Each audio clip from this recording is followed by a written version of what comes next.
Welcome back to our channel Vijaya's world. ఈరోజు వచ్చేసి చింత చిగురు పప్పు చేస్తున్నాను.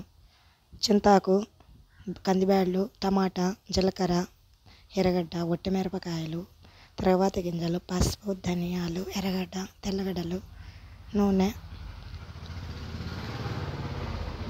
ఒక కప్పు నిండా బ్యాళ్ళు తీసుకొని 2 సార్లు బాగా కడిగిన తర్వాత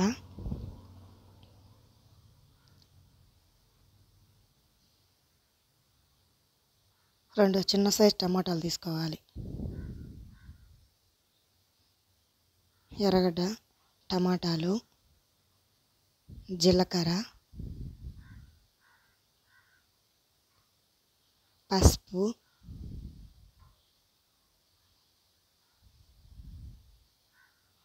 ఇవన్నీ వేసుకొని బాగా కలబెట్టుకోవాలి.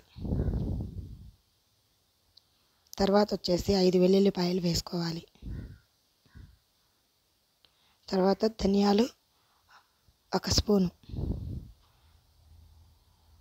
వేసుకొని తర్వాత చింత చిగురు బాగా కడిగిన తర్వాత దాన్ని కూడా కుక్కర్లో వేసేసుకోవాలి.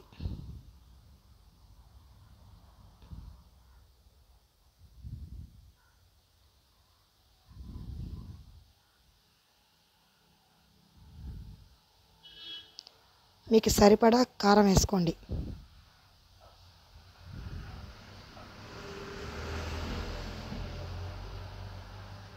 నేను కొంచెం కారం తింటాం కాబట్టి ఎక్కువ వేసేసుకున్నాను. ఇవి మిక్సీలో వేసేసుకొని కచ్చా పచ్చా వేసుకొని అవి కూడా కుక్కర్లో వేసేసుకోవాలి.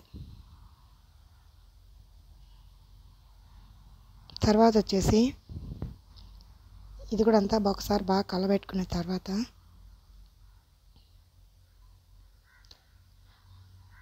నూనె వచ్చేసి చిన్న గరిటెతో కొంచెం ఒక 2 స్పూన్లు వేసేసుకోవాలి. ఆ కుక్కర్లోనే పొంగిపోకుండా పైకి రాకుండా లోపలనే పొంగుతుంది కాబట్టి విజిల్ వచ్చేటప్పుడు.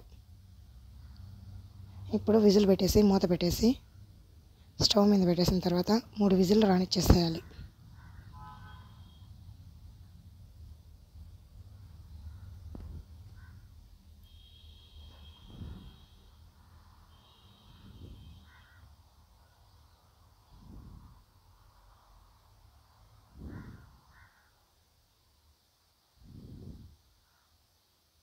ఇప్పుడు 3 విజిల్ వచ్చిన తర్వాత ఆవిరిపోయాక పప్పు గుత్తి తీసుకొని బాగా ఎనుపుకోవాలి.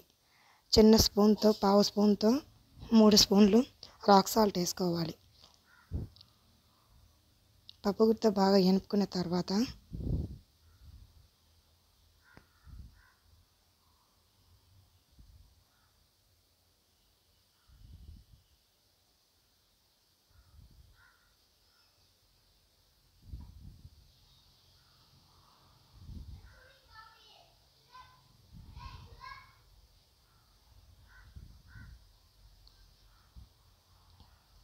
ఇప్పుడు బాగా ఎనుపుకున్న తర్వాత దబర పెట్టుకొని చిన్న గరిటెతో 3 గరిటెలు నూనె వేసుకొని తిరగబాతికి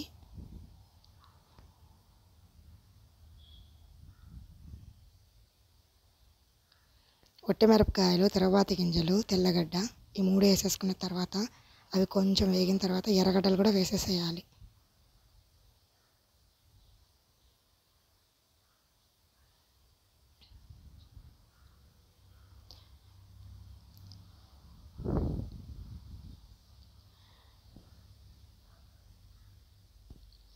ఎర్రగడ్డలు కూడా బాగా వేగిన తర్వాత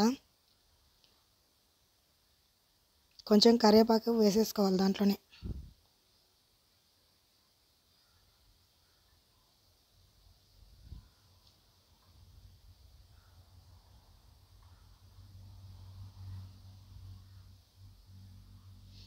తర్వాత పోపు వేగిన తర్వాత పప్పు అందులో వేసేసేయాలి.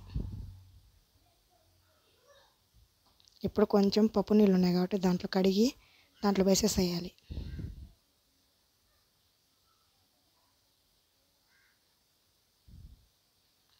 అది కొంచెం సేపు ఉడికిన తర్వాత పప్పు దించి పక్కన పెట్టేసేయాలి. తర్వాత ఉప్పు సరిపోయిందో లేదో చూసుకోవాలి ఒకసారి. నాకు అన్నీ కరెక్ట్గా బాగా సరిపోయాయి. ఇప్పుడు దించి పక్కన పెట్టేసుకొని సర్వింగ్ బౌల్లో తీసుకోవాలి.